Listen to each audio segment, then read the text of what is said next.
네, 오늘은 어떻게 제 기분이 그래서 그런 걸까요? 굉장히 원래 미사시고는 신자분들이 많으신 것 같은데 너무 좋습니다. 매번 이렇게 많이들 오셨으면 좋겠고요. 그래서 제가 이 분위기를 살려서 넌센스 퀴즈를 시작해 볼까 합니다. 도둑이 가장 좋아하는 돈은 뭘까요? 참고로 돈을 영어로 money라고 하는 데서 유치되는 넌센스 퀴즈입니다. 도둑이 좋아하는 돈은 맞습니다. 슬그머니. 왜냐면 도둑은 대놓고 가져갈 수가 없잖아요. 그러니까 슬그머니하고 가져가야 된다는 겁니다. 자, 그러고 보면 넌센스 퀴즈는 참 묘하다는 생각이 듭니다. 질문을 글자 그대로 받아들이면 오답이 되고 맥락을 달리 보아야만 비로소 정답이 보이게 되니 말입니다. 그리고 사실 이것은 여러분들이 매일 하는 일과 크게 다르지 않다고 저는 생각합니다. 언론과 미디어의 일은 언제나 의미를 선택하고 재배치하는 일들의 연속일 것이기 때문입니다.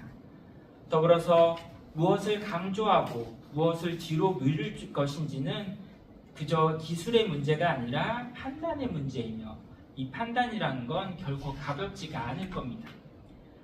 그래서 맥락을 읽는 일은 때로는 넌센스처럼 웃고 지나갈 수도 있지만 누군가의 마음의 관계, 심지어 생명이 걸린 문제로도 이어지기도 합니다. 더불어서 그런 순간에는 더 이상 농담처럼 그저 넘길 수만은 없게 되기도 하는 거죠. 맥락을 제대로 보게 될 때 말입니다. 그렇다고 하면 계속해서 넌센스로 이어가 봅니다. 생각만 해도 마음이 뭉클해지는 돈은 그럼 뭘까요? 어머니입니다. 머니 이래서 어머니가 아니라 어머니죠. 왜냐면 어머니라는 건 단순한 호칭이 아니라 지금의 나를 세상에 내놓고 그 생명을 책임져 온 이름이기 때문입니다. 그래서 농담이 아니라 제가 여기서요 여러분들 5분 안에 눈물 흘리게 만들 수도 있어요. 아무것도 안 하고 엄마 소리만 계속해도 우리도 모르게 눈물이 나오게 될 거라는 점입니다. 그리고 이처럼 한 단어가 한 생명의 절박함을 가리키는 지점에서 오늘의 복음은 시작됩니다. 오늘 복음 역시 누가 중심이 되고 누가 주변으로 밀려나는지를 묻는 이야기입니다. 식탁에서 떨어지는 부스러기라도 좋으니 자기 딸을 살려달라고 애원하는 이방인 여인의 이야기, 아마 내용은 다 아실 겁니다. 그래서 우리는 흔히 이 에피소드가 나오면 이방인 여인의 강한 믿음을 굳건히 가져야지 라는 식으로 쉽게 결론 내기도 하죠. 하지만 저는 오늘 커뮤니케이션 협회 구성원의 시선으로 보고자 합니다. 그러면 이 복음에서 다음과 같은 질문도 나올 수 있지 않을까 싶어요. 뭐냐면 이 여인은 당시 사회 구조 안에서 제 목소리를 갖기 어려웠던 사람이었다는 점입니다.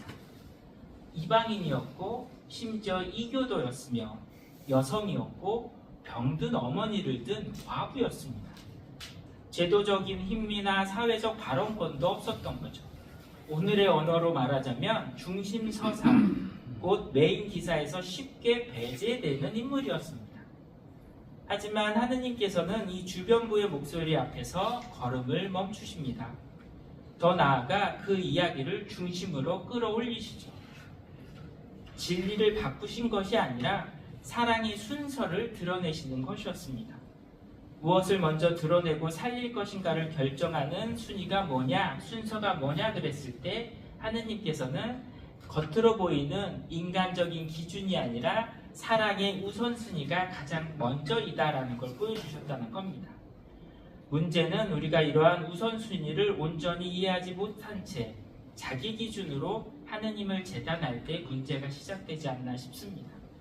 그런 점에서 사실 우리 각자가 죄를 짓는 것도요, 하느님을 노골적으로 부정하기보다는 오히려 하느님에 대해서 하느님의 사랑을 왜곡된 프레임으로 이해하는 데서 출발하는 경우가 많지 않을까 싶습니다.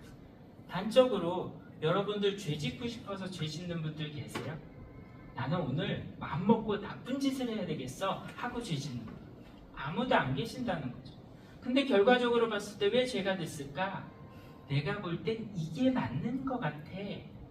내가 볼 땐 맞죠. 그리고 그 순간에 맞았을 수도 있어요. 하지만 진짜 그 순서가 맞았냐라고 했을 때 필요한 건 뭐다? 기준이 필요한데 그 기준이 단순히 나의 생각, 세상적인 기준이 아니라 하느님, 그리고 막연한 하느님이 아니라 하느님을 통해 드러나는 사랑의 기준으로 그거를 순서를 정했냐라고 했을 때 결국 문제가 되기도 하고 아니기도 한다는 점입니다. 그런 점에서 오늘 우리가 기억해야 될 건 뭘까요? 하느님께 대한 굳은 믿음을 간직하자일까요? 고개를 끄덕이시면 틀린 거겠죠. 맞는, 여러분들이 쉽게 답할 대답을 제가 질문하지는 않을 거잖아요. 저는 오히려 사랑에 머물고자 합니다. 그것도 내가 사랑하자가 아니라 그러한 시선으로 끝까지 포기하지 않으시고 사랑의 마음으로 우리 자체를 바라보고 있는 거기에서부터 시작해보자는 뜻입니다. 하느님은 진짜 우리를 포기하지 않으십니다. 만약 그러하셨다면 예수님의 강생 이후 2000년이 지난 오늘날까지 우리가 십자가 앞에 서 있을 이유는 없기 때문입니다. 말 그대로 하느님께서 세상의 종말을 고하고 새 판을 짜셔도 전혀 이상하지 않는다는 거죠. 그래서 어떤 신학자는 그런 말씀을 하십니다. 왜 아직까지 예수님께서 재림하지 않으셨을까요? 이러저런 핑계 이유들이 많이 있지만 결국은 뭐냐? 너가 마음을 아직 안 돌려서 라고 말합니다. 여기서 말한 너는 그저 상대방이 아니라 각자 나 자신인 거죠. 내가 아직 이 순간에 하느님의 나라를 도래를 맞이하게 되면 말 그대로 온전히 하늘나라를 가는 게 아니라 지옥 내지는 적어도 꽤 오래 연옥으로 떨어질 것 같으니까 예수님께서 좀만 기다려봐, 쟤 조금만 마음 돌리면 될 것 같아, 조금만 기다려봐 하면서 지켜보고 계시기 때문에 예수님의 재림, 다시 말하면 종말이 이루어지지 않았다는 점입니다. 물론 우리의 판단 기준으로 보면 이러한 하느님은 때로 지나치게 자비로워 보일 수도 있습니다. 물론 터져 보인다는 거죠. 하지만 하느님께서는 정의의 깔끔한 적용보다는 한 생명을 놓치지 않기 위한 위험을 기꺼이 감내하시는 분이십니다. 그렇다고 해서 그럼 이런 하느님 앞에서 우리가 마음대로 살아도 되냐, 언제나 용서해 주실 거니까 그건 아닙니다.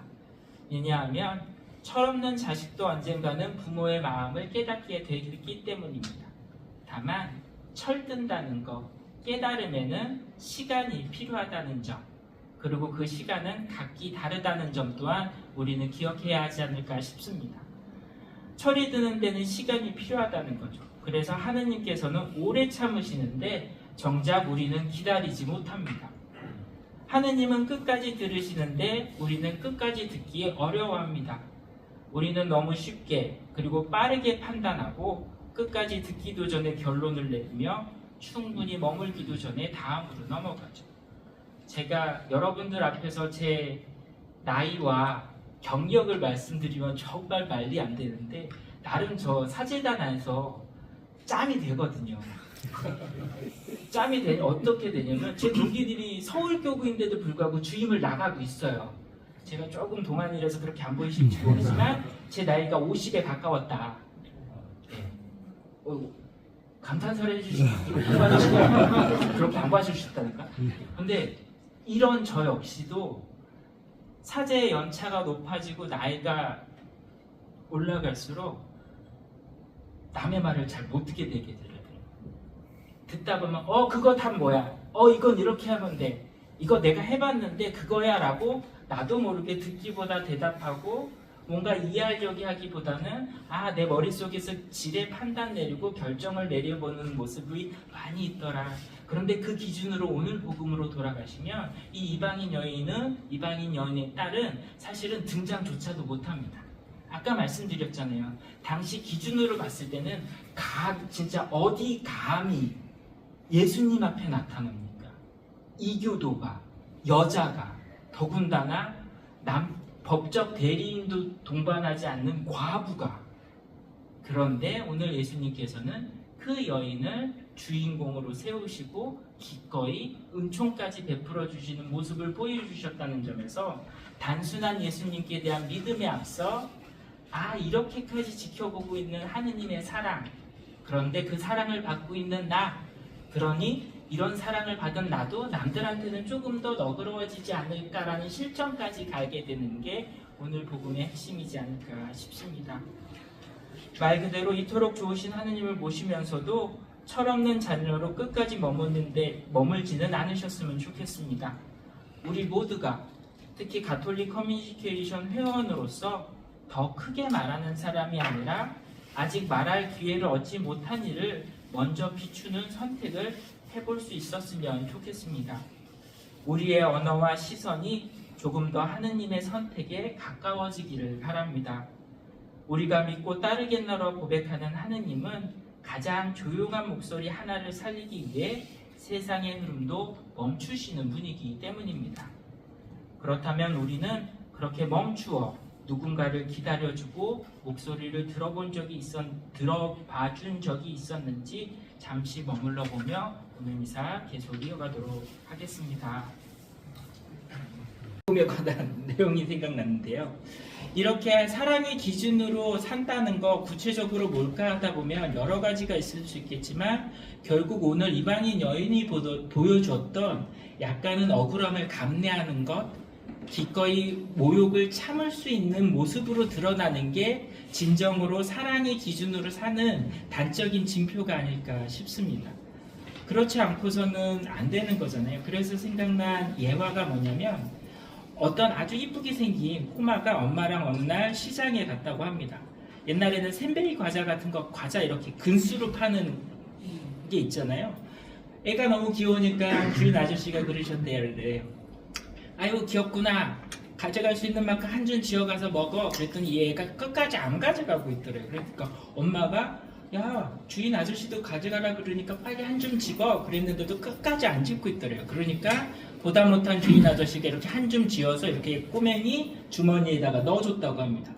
집에 오는 길에 엄마가 물었대요. 그 꼬맹이한테 왜 아까 주인 아저씨도 괜찮다 그러고 엄마도 괜찮다 그랬는데 왜 안 그랬어? 그러니까 우리 꼬마가 뭐라 그랬을까요? 아저씨 손이 더 크잖아. 내가 한 줌 지어가는 것보다 아저씨가 한 줌 지어주는 게 크다는 걸 알았던 겁니다. 사실 우리가 모욕을 감내 못하고 억울함을 못 참는 건 내가 맞는데 왜 이거를 소위 말하면 잘못됐다고 생각하니까 그러기가 쉽잖아요. 그거 하느님 다 보고 계세요. 그리고 하느님의 손으로 더 많이 채워주실 수도 있다는 거 기억한다면 지금 당장 가만히 있는 게 결코 손해보는 게 아니다.